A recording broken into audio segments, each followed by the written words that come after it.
Hey, what's up guys? It's NashCrafter and welcome to my channel for another episode of Forever Stranded.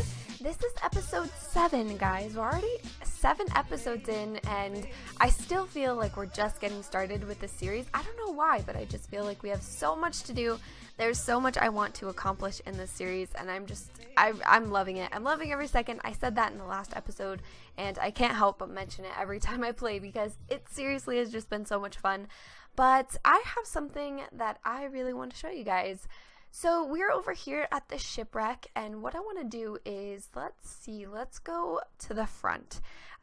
This is the thing that I want to show you guys. I've been doing some off-camera work. I've been doing a lot of off-camera work, and check this out, guys. So everything is gone, and as I mentioned in the last episode, we are going to be moving base, and I have completely shifted everything over. I've moved the base. It's all at the new base. It's all looking good, and we are actually going to head over there right now and sort it out. But how weird is it seeing the ship so bare like this, because we had so much stuff piled up in here and now it's all gone. The only things I have here at the ship is a cooling coil for when I come over here. I have a crafting table, 2 furnaces, and then a bed back here. So one thing I'm going to do is I'm actually going to run up and grab the weather deflector. That's kind of why I wanted to come over here in the first place, and I wanted to show you guys that I moved everything over. But I'm going to grab this guy. I'll leave that there. We probably won't even notice it. But I'm going to head back to the other base, and what we did in the last episode was we did this tunnel. So I'm just gonna head down the tunnel and head over to the new base and show you guys around, because like I said, I've been doing lots of work. So give me just 1 sec and I'll be right back with you guys. Alright guys, so welcome to the new base. I'm back and I'm going to show you guys around. First area that we want to look at is we want to look at this place. So this is my cooling chamber slash teleportation room. So this is where my little travel anchor is, and this is what we did in the last episode. So I made this guy. You can point your little cursor towards there and that will teleport you over to the ship's tunnel. I also have a cooling coil up here so I can stand in the water and cool down, which is always nice. I also have a crafting table and a bed so I can sleep at night. And then if we come out here, this is what I've been doing, guys. But don't worry, I'm going to explain everything. Everything is going to make sense here in just a second. This is kind of the main hallway. I just laid out the base in cobblestone. I thought it would be easy, and I do plan on changing everything out. So nothing is going to be made out of cobblestone, guys. Everything is going to look different, and I'm going to kind of go for this laboratory oasis sandstone base. It's going to be really cool. It is going to look so awesome, so I'm really excited. Starting back here, this is kind of like the main area, the open area. I think I'm going to put my ME system over here once we finally get one. Over here is going to be a cactus farm, so we're going to be doing this within the next couple of episodes. Over here, I'm not quite sure what I want to do yet, but we'll figure that out in the future. And then coming back down the main hallway, we have my trusty chest wall, which is everything we're going to be doing in today's episode. Lots of crafting today, so hope you guys don't mind that either. But it's really good crafting. It's really exciting crafting. My weather deflector is up there. I have some drying racks as well as some item racks. So these are really easy to make. You just take slabs and you put them in your crafting table along the bottom. Item racks are 2 slabs and drying racks are 3. And then over here I have all of my Tinker's Construct tables as well as my cobblestone crate. So this has tons and tons of cobblestone, which is what I've been using to make the base out of. So it's been good. I did make myself a watering can off camera so I can show you guys the recipe really quick. This is super easy to make, just stone and a bowl. And then what you can do is you can go over to like a water source, like over here. You can right click and it will start filling up. So very simple. And it's getting to be nighttime, so I think what I'm going to do is sleep really quick and then I'll come back and I'll go on to the other rooms. Okay guys, so I'm back. It's daytime. Everything's looking good. So this first room over here to the left is it's going to be my smeltery room. So it's going to have the smeltery, obviously, and then it's going to have blast furnace and a coke oven in here. I think that's what they're called. I decided to spruce up the smeltery a little bit. This was really fun. I just wanted to add some glass so that I could see what the actual the liquids look like on the inside. So I thought that was really cool, and I also automated this. So this is something that I'll show you guys here in just a second, but I want to explain the rest of the rooms first before I really get into this kind of stuff. So then right back here is just my power system. This is the same exact setup that I had over by the Shipwreck. So the only thing I added was I added a iron drum. So iron drum's really easy recipe. So it looks just like this. You just need tons and tons of iron, cauldron, weighted pressure plate. And all I did was I put a flat liquid transfer node. You guys can see that right there. And it just pumps into there from this crucible. So really easy. I have automated lava as well as automated power. My alloy smelter is here at the end, so that is all good. This room is going to be for any auto sieving and auto hammering. Haven't really done anything with this room yet, but we will in the future. And last but not least, this is the room to the right side. So this is kind of my natural area. So like this is going to be a squid farm right here, so we could get ink sacks. Then all of my storage is here. It's kind of really random. I would like to get better storage, but I just decided to move everything over here. I also have my crates with my gravel, my sand, and my dust.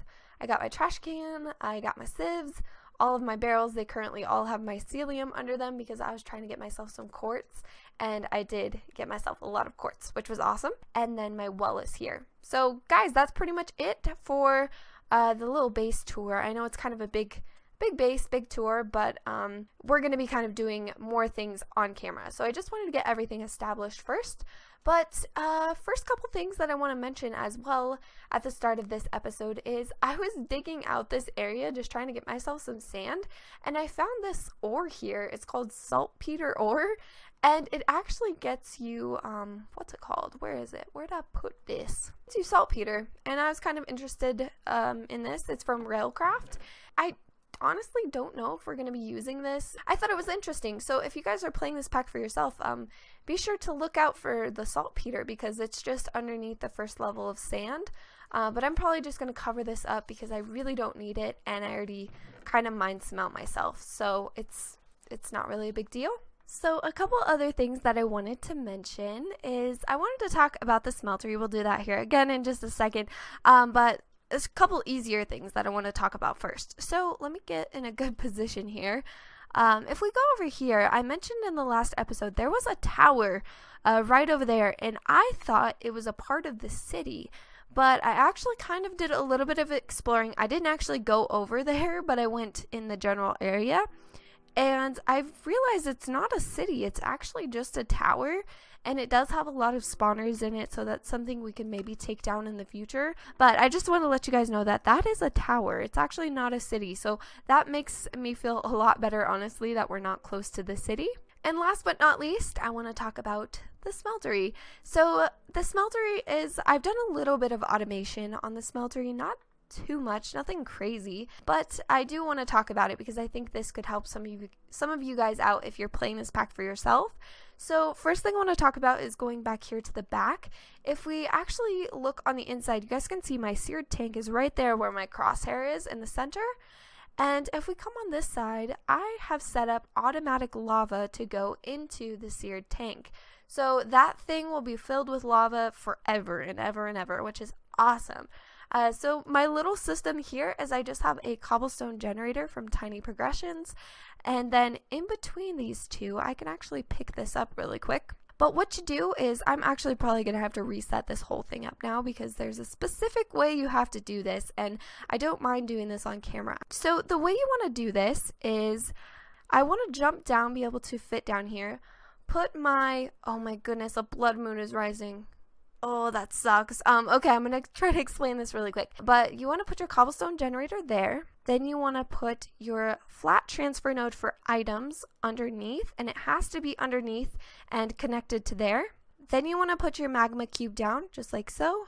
Then you want to put the crucible on top. That is automatically going to send cobblestone into the crucible. So that's important.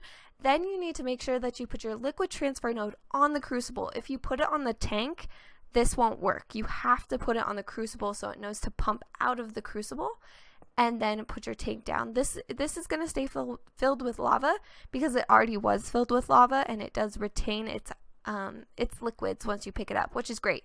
But then we can just cover this back up with our stone, and that is how you set that up. So that's really, really easy. I can't sleep because it's a blood moon, so I think what I'll do is I'll wait this out and I'll come back with you guys in the morning. Okay guys, so it took a little while, but the blood moon is finally gone, so we are good to continue talking about this. So sorry if I was kind of rushing this this part of it, but I did, show you guys how it's set up. And what I love about this design is that it's so compact. It just takes up 2 block spaces, if you count that one, I guess 3. But it's so compact. On the other side here, I've set up a little bit of automation as well. So this is a redstone clock. They're absolutely amazing. Again, a really easy crafting recipe. It looks just like this. All you need is stone on the sides, 4 redstone, and a redstone torch. Very, very simple. It acts as a timer, so it will pump out any type of thing you need. So what I've been doing is I've been switching these both over. So I'll take the faucet, put it on here or over there when I need it, and put it on top. And I can actually show you guys how this works here. Let me grab some stuff. Where's all my stuff? And boom, just like that. You'll see it in the tank, which is cool. That's why I like the glass. But we'll kind of wait for this to smelt up, and then I'll show you how this works. And there we go, it's all done.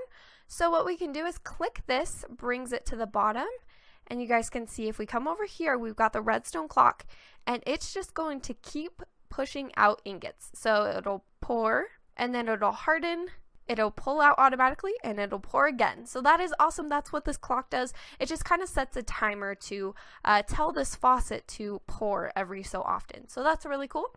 Next thing you guys should probably know is that I do have a flat transfer node. You can see the little red right there where my crosshairs are.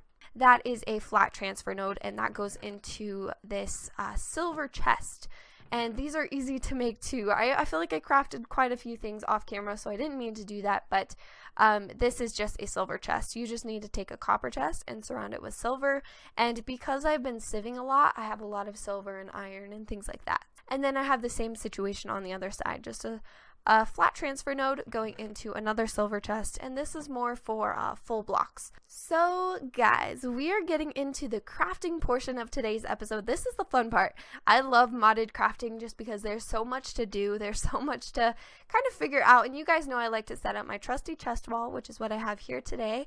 And this kind of just helps me get organized for my episodes, helps me get organized so that you guys know exactly everything you're going to need to craft a specific item. So we're just going to go through these really quick, really simple, really easy. And first thing we're going to start off with is we are actually going to start here kind of in the center with the Atomic Reconstructor. Now, I made one of these in my Sky Factory series, and guys, this is so much fun. This is like one of the coolest machines I've ever seen. So we can type in atomic and it brings up this guy. So the Atomic Reconstructor from Actually Editions. And this is everything you're going to need to set it up. But first thing we want to start out with is the iron casing in the center. So we're going to click on that. We're going to click the move items in, and then we can grab the iron casing out. And then here is the full Atomic Reconstructor, and you just need 4 iron ingots and then 4 pieces of redstone and then that iron casing in the center. So we can move that in and grab our Atomic Reconstructor out. Now I'm gonna go cool down really quick, and then I'll be right back with you guys in just a sec. Alright guys, easy peasy. I'm all cooled down, and what we can do is we need to hook the Atomic Reconstructor up to power. Now I'm a little nervous because this thing is a laser and it will zap things. It'll just start kind of randomly zapping stuff, so you have to be kind of careful because it can convert certain objects into things. Like, it can change things into different things. So I'm going to set this up right next to, actually let's do it right here, because I don't think it can zap anything in that direction. So we just want to take a step back. We'll maybe witness this. It has to get up to a certain amount of power before it will create that laser. So we need to give it a second here. Is it gonna, hello? Okay, I definitely have power in here, but it doesn't seem to want to. Very interesting. So it doesn't seem to want to be connecting to my lava generators. I have no clue why. So give me 1 second, guys. I'm going to figure out what's going on with this really quick, and then I'll be right back with you guys. Okay guys, so I figured out how to get this thing to work. I actually had to make myself some energy conduits. So these are from Ender.io, and they're, again, super simple to make. I just need to make myself some conductive iron in an alloy smelter, which is very simple. Then I had some conduit binder left over from last time I used this, so I just used that, and then I hook this up to power, and it's full. It's got full power, and you guys can see the shaders kind of dims it down a little bit. But you guys can see that it does shoot lasers and it does work now, which is amazing. I also have some energy conduits left over, so I think I might have to actually want to situate this a little bit and make it look a little better. So we'll take that, we'll do something like this, break down into the ground, and I think we could do something underneath with the conduit. That might look a little better. There we go. So now it looks flush with the other guy there, the alloy smelter. So we are actually going to need this Atomic Reconstructor for a couple of the other things we need to craft today for this episode. So that's the whole reason I wanted to make it and start out with that, is because we are going to need it. Next thing we're going to make is the crusher. So that is this guy, again from Actually Additions, and this recipe is a little bit more complicated. So we do need these Restonic Crystals, and to do this, if we take the Atomic Reconstructor and we put redstone in front of that laser, it's going to turn those redstone into Restonic Crystals. So this is everything you will need. You'll just need to convert the redstone, so we can do that here in just a second. But first we want to make the iron casing in the center. So this is the same as the last recipe, so I'm not going to talk through it too much, but just grab yourself an iron casing. We need to make these basic coils, and we need some of those Restonic crystals for that. So we are actually going to change all 10 of these redstone into Restonic crystals. So what we can do is we can actually just toss those out right in front of the laser, and boom, there we go. We've got ourselves 10 Restonic crystals. So that's how easy it is. You just kind of throw the item in front of that laser beam and it shoots it and it turns it into something really, really cool. So we're going to make these basic coils. We are going to shift click those in. Then we're going to make the whole thing. So we just need 2 pieces of cobblestone, 2 flint, the iron casing, 2 Restonic crystals, and 2 basic coils. So lots of pairs here, but we can do that. And we've got ourselves a crusher. Now I would assume this thing needs power. I've actually never used one of these before. We might need these conduits as well, because if it's part of Actually Additions, I would assume it works the same as the Atomic Reconstructor, but we could always set it up and see. So yes, it does need power, and it doesn't seem to automatically connect. So we are going to have to hook it up. And there we go. Now this is full of power. Before we keep crafting the rest of everything, I'm going to go to sleep really quick in game. Go to sleep. The sun is setting pretty quick, so I'm going to have to take a little snooze here and cool myself down. So the last machine we're going to make for today's episode is the painting machine. So the painting machine is awesome because what you can do is you can take pretty much any block and paint it like another block. So you could take sand and take glowstone, and you can paint glowstone to look like sand so that you can put it in the ground, and we won't have to use a single torch in this base. We can use hidden glowstone, which is amazing, like so cool. So this is what everything looks like. You're gonna need to craft this thing, and it's a little complicated, but there's a reason we made the crusher. We are actually going to need the crusher for something in this recipe, so that's why we did that. But let's see, let's head over. So it looks like this. It's from Ender.io, and we can click this in.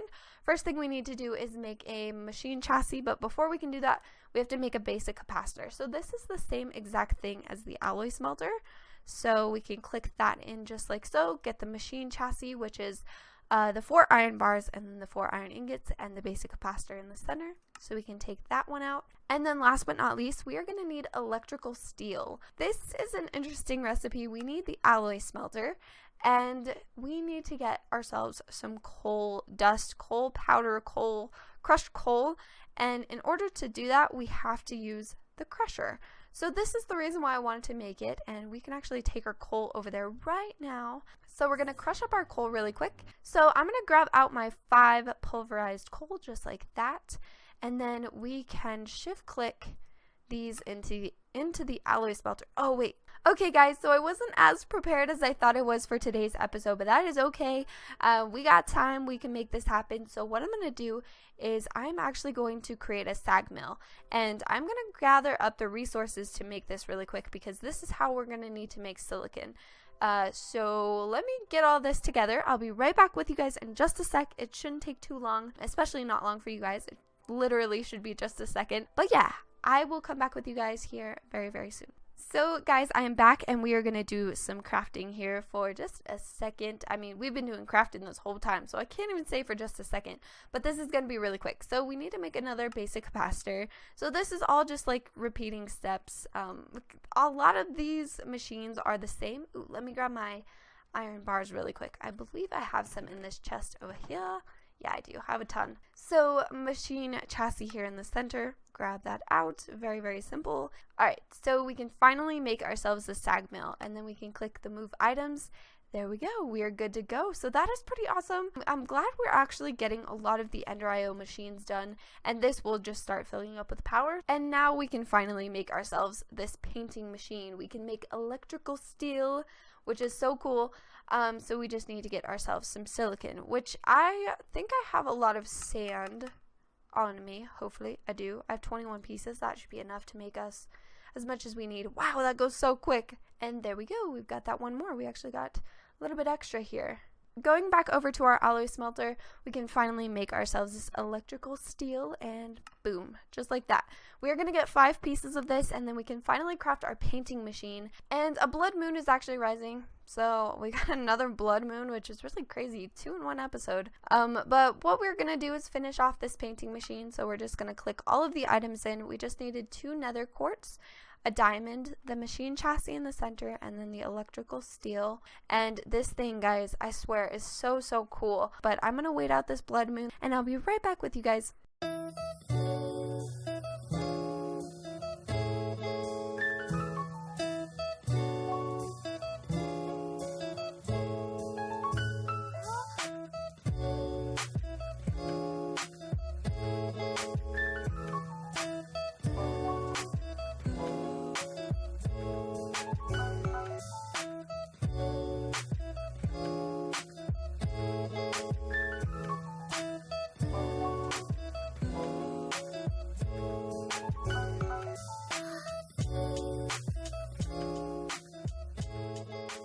Alright guys, so I am back, and I hope you guys enjoyed that little time lapse that I just did.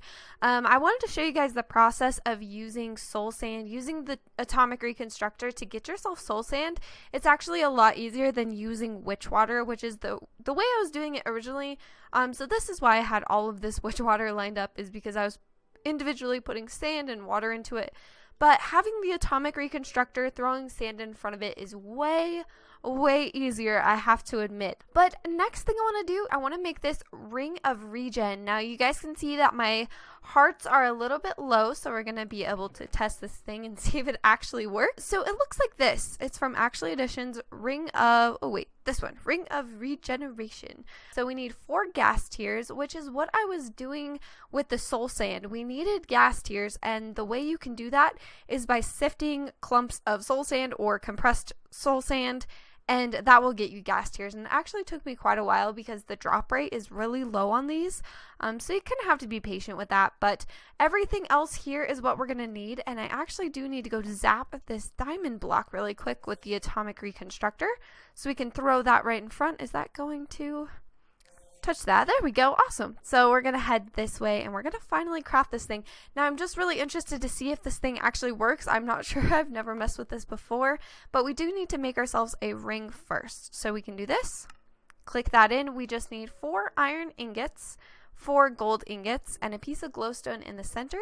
Got ourselves that ring. The next thing we need to do is just click in all of these items. Oh, I need a water bottle.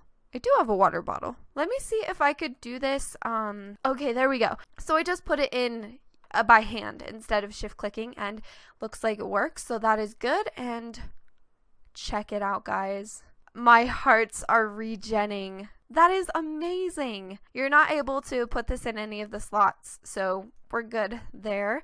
But what we can do is just keep this on us, and it'll bring us some good luck. It'll bring us some hearts. It'll bring us life, which is amazing. So I don't really have to worry about hearts anymore, which I think is such a cool thing. I just wanted to test that out and see if it actually worked, and I'm happy and surprised that it worked, because we don't have that many hearts. It's been really easy for me to die. You know, I think it'd be nice to have a little bit of regeneration, and this was a natural way to do that. And I think that's pretty much it for the end of the episode, guys. I know this was kind of a really talkative episode, episode, and I did lots of crafting, so I hope you guys don't mind, but I think we looked at a lot of awesome machines today. But with that being said, guys, thank you so much for watching this episode of Forever Stranded. If you did leave a like on this video, thank you again, and if you did subscribe and you're new to my channel, welcome. I hope you guys all had a very beautiful, wonderful day today, and I will talk to you in the next episode. Bye, guys!